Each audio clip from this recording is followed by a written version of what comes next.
O'zbekistonda yashaydigan har bir insonning telefonida bo'lishi kerak bo'lgan 3 ta ilova va ushbu ilovalar sizni hayotingizga qanchalik qulaylik yaratib berishi haqida bu videoda sizga ma'lumot beraman. Videoni boshlashdan oldin saqlab qo'ying, chunki esingizdan chiqib qolishi mumkin. Albatta bu foydali bo'ladi sizga. Birinchisi, Katim ilovasi.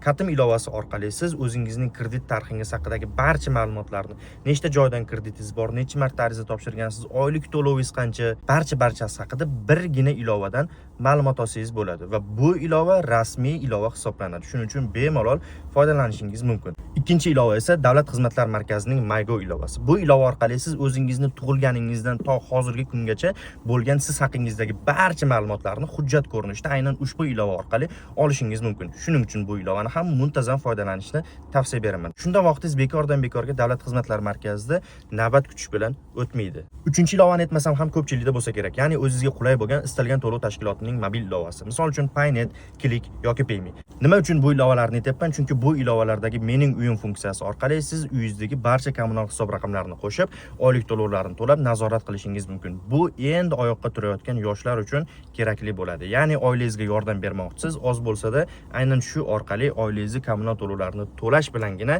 birinchi qadamlardagi o'zingiz yordamingizni bersangiz bo'ladi. Bundan tashqari bizning sahifalarimizni ham doimiy ravishda kuzatib boring, chunki moliya bank sohasiga doir eng kerakli ma'lumotlarni juda ham sodda tilda tushuntirib boramiz.